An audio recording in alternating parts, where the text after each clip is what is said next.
All the weather you can think of by Philip Gross. Next poem അതാണ്. Philip Gross ഒരു contemporary British പോയിട്ടാണ്. അദ്ദേഹത്തിൻ്റെ കവിതകളിലുള്ള പ്രത്യേകത എന്ന് വെച്ച് കഴിഞ്ഞാൽ വെറൈറ്റി ആയിട്ടുള്ള ഇമേജസ് ഒക്കെ യൂസ് ചെയ്ത് nature, environment and again human perception, ഈ 3 കാര്യങ്ങളാണ് തീംസ് ആയിട്ട് വരുന്നത്. അദ്ദേഹത്തിൻ്റെ പോയിട്രിക്കകത്ത് വെദർ, ലാൻഡ്സ്കേപ്പ്, എക്കോളജിക്കൽ അവെയർനെസ് ഇങ്ങനെയുള്ള കാര്യങ്ങളെ സയൻസ്, ഇമാജിനേഷനൊക്കെ ആയിട്ട് ബ്ലെൻഡ് ചെയ്തിട്ടാണ് അദ്ദേഹം എഴുതുന്നത്. ഓക്കെ, അപ്പോൾ മോഡേൺ ക്ലൈമറ്റ് എക്സ്പീരിയൻസിനെ കുറിച്ചും നേച്ചറിലുള്ള പ്രശ്നങ്ങളെക്കുറിച്ച് അല്ലെങ്കിൽ എൻവയോൺമെൻറ്റൽ കൺസേൺസ് ഒക്കെയാണ് ഇദ്ദേഹം അഡ്രസ്സ് ചെയ്യുന്നത്. സോ നമുക്ക് പഠിക്കാനുള്ള പോത്തിൻ്റെ title all the weather you can think of എന്നുള്ളതാണ്. അപ്പോൾ summary of the poem just നമുക്കൊന്ന് നോക്കാം. ദ സ്പീക്കർ എന്ത് ചെയ്യാണ്, ഒരു ഡേ, അതായത് ഒരു ദിവസത്തെ എക്സ്ട്രീംലി ചേഞ്ചിങ് വെദറിനെ കുറിച്ച് സംസാരിക്കുവാണ്. ആ ഒരു ദിവസം തണ്ടർ വരുന്നുണ്ട്, മഞ്ഞ് പെയ്യുന്നുണ്ട്, ഡാർക്ക്നെസ് ഉണ്ട്, സൺലൈറ്റ് ഉണ്ട്. അതായത് എല്ലാ സീസൺസിൻ്റെയും ഒരു മിക്സ് ആയിട്ട്, ഒരു വളരെ കൺഫ്യൂസിങ് ആയിട്ടുള്ള അല്ലെങ്കിൽ കയോട്ടിക് ആയിട്ടുള്ള ഒരു മിക്സ് ആയിട്ടുള്ള ഒരു ഡേയെ കുറിച്ചാണ് ഇദ്ദേഹം ഇമാജിനേറ്റീവായിട്ട് പറഞ്ഞു പോകുന്നത്. സോ ഈ ഒരു വെദർ റിയൽ അല്ല, അൺപ്രഡിക്റ്റബിൾ ആണ് അല്ലേ. അപ്പം നമുക്ക് ശരിക്കും പറഞ്ഞാൽ ടെലിവിഷനിൽ കാണിക്കുന്ന വെദർ എങ്ങനെയാണ്, കൺട്രോൾഡ് ആണ് എന്നുള്ള രീതിയിലാണ് കാണിക്കുന്നത്. ഒരു ചെയർഫുൾ പ്രസൻറ്റർ കാണും, ഡിജിറ്റൽ ടൂൾസ് ഒക്കെ യൂസ് ചെയ്തിട്ട് വെദറിനെ കുറിച്ച് ഇന്ന് മഴ ലഭിക്കുമോ, മഴ ലഭിക്കുകയാണെങ്കിൽ എത്രമാത്രം ലഭിക്കും, അല്ലെങ്കിൽ ഇന്നത്തെ ടെമ്പറേച്ചർ എന്താണ്, ചൂട് എങ്ങനെയാണ്, ഹ്യൂമിഡിറ്റി എങ്ങനെയാണ്, ഇതൊക്കെ ഇങ്ങനെ ഭയങ്കര ചിരിച്ചുകൊണ്ട് നിൽക്കുന്ന ഒരു ചെയർഫുൾ ആയിട്ടുള്ള ഒരു പ്രസൻറ്റർ ആയിരിക്കും നമുക്ക് ടി വിക്കകത്ത് അല്ലെങ്കിൽ ടെലിവിഷനകത്ത് ഡിജിറ്റൽ ടൂൾസ് വെച്ചിട്ട് വെദറിനെ കുറിച്ച് കാര്യങ്ങൾ പറയുന്നത്. അത് വളരെ ആർട്ടിഫിഷ്യലായിട്ടാണ് ആര് പറഞ്ഞേക്കുന്നത്, നമ്മുടെ പോയിട്ട് പറഞ്ഞേക്കുന്നത്. ആർട്ടിഫിഷ്യലായിട്ട് പ്രസൻറ്റ് ചെയ്തേക്കുവാണ് വെദറിനെ ടെലിവിഷനിൽ. ശരിക്കും പറഞ്ഞാൽ ശരിക്കുള്ള റിയൽ വെദർ എന്ന് വെച്ചാൽ അൺപ്രഡിക്റ്റബിൾ ആണ്, നമുക്കതിനെ കൺട്രോൾ ചെയ്യാനൊന്നും പറ്റത്തില്ല.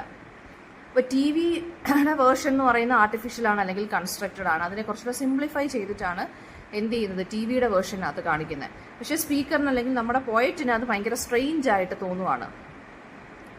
ഇപ്പോൾ ഈ പോയത്തിനകത്തുള്ള സ്പീക്കർ അപ്പോൾ എന്ത് ചെയ്യുവാണ്, വെളിയിൽ ഇറങ്ങി നോക്കുവാണ് റിയൽ വേൾഡ് എക്സ്പീരിയൻസ് ചെയ്യാൻ വേണ്ടി.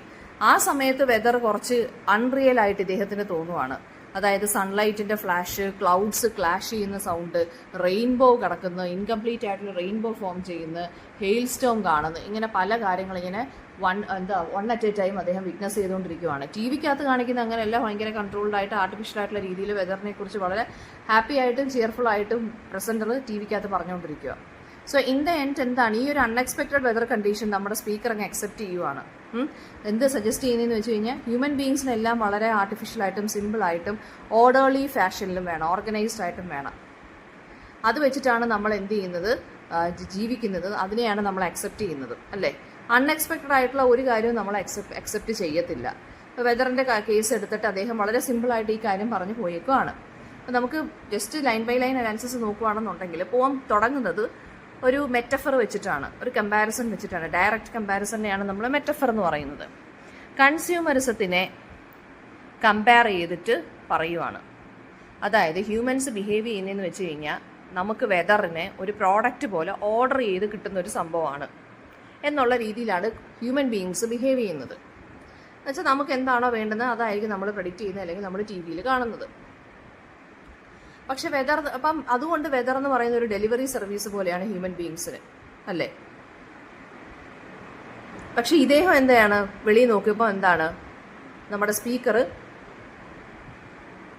വെളിയിൽ നോക്കുമ്പോൾ ഉള്ള കാഴ്ച എന്താ കാണുന്നത്, തണ്ടറുണ്ട്, വിൻഡുണ്ട്, പെട്ടെന്ന് അങ്ങ് ഈവനിങ് ആവുന്നു അല്ലെങ്കിൽ പെട്ടെന്ന് രാവിലെ പോലെയൊക്കെ തോന്നുന്നു. ഒരു ക്ലൈമറ്റ് അൺപ്രഡിക്റ്റബിലിറ്റിയാണ് സ്പീക്കറിന് മനസ്സിലാവുന്നത്. വെളിയിൽ ഇറങ്ങി നോക്കിയപ്പോൾ വെദറിൽ വയലൻ്റ് ആയിട്ട് ഷിഫ്റ്റ് ചെയ്യുന്നു, ഒരു ഇൻസ്റ്റെബിലിറ്റി കാണുന്നു, നാച്ചുറൽ പാറ്റേൺസ് ഉണ്ടല്ലോ, ആ ഒരു നാച്ചുറൽ പാറ്റേണിൽ എന്തോ ഒരു ഡിസ്റ്റർബൻസ് സംഭവിച്ച പോലെയാണ് നമ്മുടെ സ്പീക്കറിന് തോന്നുന്നത്. And all of A sudden പെട്ടെന്ന് തന്നെ എന്ത് ചെയ്യുന്നുണ്ട്, സൂര്യപ്രകാശവും അടിക്കുന്നുണ്ട്. അപ്പോൾ എന്തോ ഒരു സർറിയൽ ബിഹേവിയർ, സർറിയൽ എന്ന് വെച്ച് കഴിഞ്ഞാൽ ഭയങ്കര നമുക്ക് കുറച്ച് ഇമാജിനേറ്റീവ് ആയിട്ടുള്ള കുറച്ച് ഫാൻറ്റസി പോലെയൊക്കെ നമുക്കിങ്ങനെ തോന്നുവാണ്. എന്തോ ഒരു വല്ലാത്തൊരു രീതിയിലുള്ളൊരു വെദർ കണ്ടീഷൻ അല്ലെങ്കിൽ ഒരു ക്ലൈമറ്റ് ബിഹേവിയർ ആണ് ഇദ്ദേഹം കാണുന്നത് വെളിയിൽ. പിന്നീട് ഈ എക്സ്ട്രീം വെദർ എന്ന് പറയുന്നത് ശരിക്കും പറഞ്ഞു കഴിഞ്ഞാൽ നോർമലൈസും ചെയ്യുന്നുണ്ട് ആളുകൾ, അല്ലെങ്കിൽ റിഡിക്കുലസ് ആയിട്ടും ആർക്ക് ഫീൽ ചെയ്യുന്നുണ്ട്, സ്പീക്കറിന് ഫീൽ ചെയ്യുന്നുണ്ട്. ഈ എക്സ്ട്രീം വെതർ കണ്ടീഷൻസ്, പെട്ടെന്ന് സൂര്യപ്രകാശം വരുന്നു, പെട്ടെന്ന് വെയിൽ വരുന്നു, പെട്ടെന്ന് മഴ വരുന്നു, ഇങ്ങനെയൊക്കെയാണല്ലോ ഇപ്പം നമ്മുടെ വെതർ കണ്ടീഷൻസ് എന്ന് പറയുന്നത്.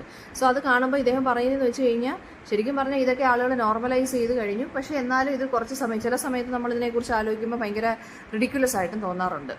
ടി വി വെതറുകൾ എങ്ങനെയാണ് ഇത് പ്രസന്റ് ചെയ്യുന്നത്, നേച്ചറിനെ ഇങ്ങനെയാണോ പ്രസന്റ് ചെയ്യുന്നത്? അല്ല, വളരെ സിംപ്ലിഫൈഡ് ആയിട്ടുള്ള രീതിയിൽ ചിരിച്ചുകൊണ്ട് ചൈൽഡ് ലൈക്ക് ടോണിൽ ഈ കൺഫ്യൂഷനെ ഒന്നും ബാധിക്കാത്ത രീതിയിൽ ചുമ്മാ പ്രസന്റ് ചെയ്തങ്ങ് പോവുകയാണ് ടി വിക്കകത്തതിനെ കുറിച്ച്.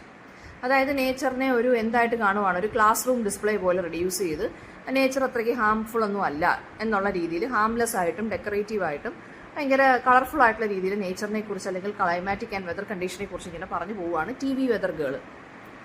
ആൻഡ് പിന്നെ പറയുന്നതെന്ന് വെച്ച് കഴിഞ്ഞാൽ എന്താണ്, വെതർ എന്ന് പറയുന്നത് ആർട്ടിഫിഷ്യലി കൺസ്ട്രക്റ്റഡ് ആയിട്ടുള്ള കാര്യമാണ്. ഈ ടി വിക്കകത്ത വെതർ എന്ന് പറയുന്നത് ആർട്ടിഫിഷ്യലി കൺസ്ട്രക്റ്റഡ് ആണ്.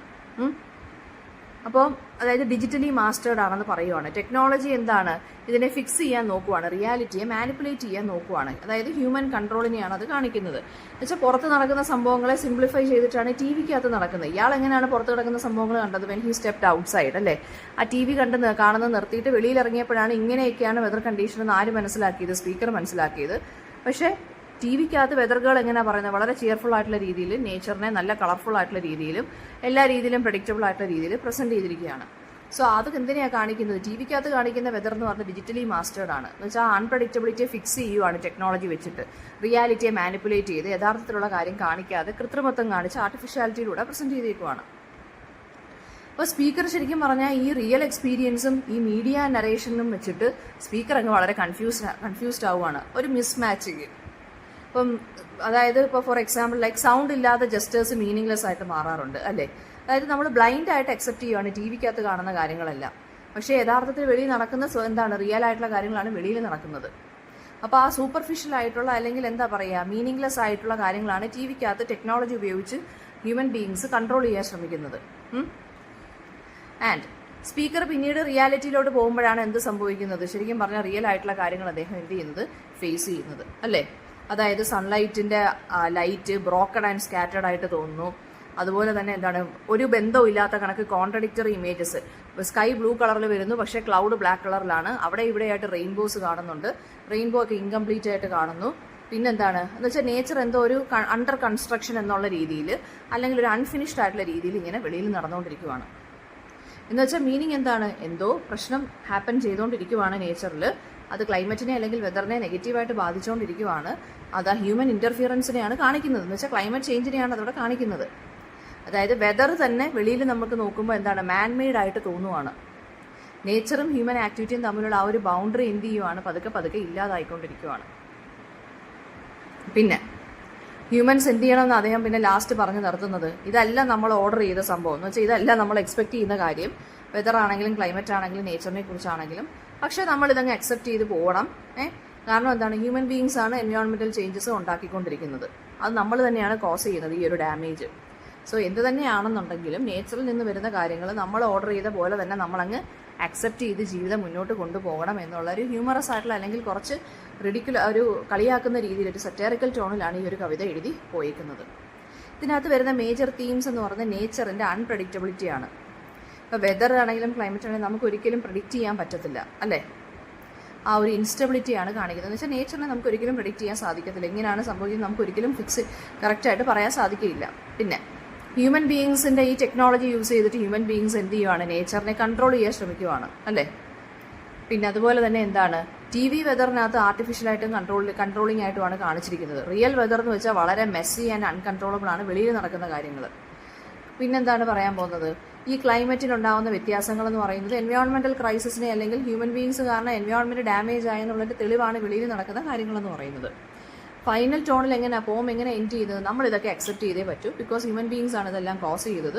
സോ നമ്മളിതെല്ലാം ഓർഡർ ചെയ്തെങ്കിലും നമുക്ക് ഓർഡർ ചെയ്ത് കിട്ടിയ കാര്യം വെച്ചിട്ട് നമ്മൾ എന്ത് ചെയ്യണം, അക്സെപ്റ്റ് ചെയ്ത് മുന്നോട്ട് പോയേ പറ്റൂ എന്നുള്ളതാണ് ഇതിനകത്ത് പറയുന്നത്. എന്നുവെച്ചാൽ ക്ലൈമറ്റിൻ്റെ ഇൻസ്റ്റബിലിറ്റിയെക്കുറിച്ചും ആ സീസണൽ പാറ്റേണിൽ ഉണ്ടായ കൊളാപ്സിനെ കുറിച്ചും പിന്നെന്താണ് ഹ്യൂമൻ ബീയിങ്സ് നേച്ചറിനെ കൺട്രോൾ ചെയ്യുന്നു. എന്നുവെച്ചാൽ വെതർ പോലും മാനുഫാക്ചേർഡ് ആയിട്ട് തോന്നുവാണ്.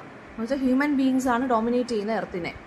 മീഡിയയിലൂടെയും ടെക്നോളജിയിലൂടെയും വെതറിനെ എന്താക്കി മാറ്റുവാണ്, റിയാലിറ്റി എന്താക്കി മാറ്റുവാണ്, ഫിൽട്ടർ ചെയ്താണ് കാണിക്കുന്നത്, അല്ലേ? റെയിൻബോ പോലും ഒരുമാതിരി അണ്ടർ കൺസ്ട്രക്ഷൻ പോലെയാണ്. എന്ന് വെച്ചാൽ പകുതി മുറിഞ്ഞ റെയിൻബോ ആണ് നമ്മൾ കാണുന്നത്, ഫുൾ കാണുന്നില്ല. അതുപോലും ഹ്യൂമൻ ബീയിങ്സിൻ്റെ ആ ഒരു ഡാമേജ് കാരണമാണെന്നാണ് പറയുന്നത്. എൻവയോൺമെൻറ്റിനെ ഡാമേജ് ചെയ്തുകൊണ്ടാണ് ഇങ്ങനെ കാണിക്കുന്നതെന്നാണ് പറയുന്നത്.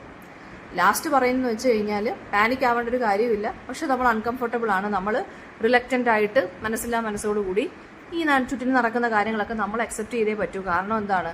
ബിക്കോസ് നമ്മൾ തന്നെയാണ് കോസ് ചെയ്തത് ഈ ഒരു ക്ലൈമറ്റ് ക്രൈസിസ് എന്ന് പറയുന്നത്. സോ ഇത് നമ്മൾ എന്ത് ചെയ്യണം? നമ്മൾ ഇതിനെയൊക്കെ അക്സെപ്റ്റ് ചെയ്തേ പറ്റുകയുള്ളൂ.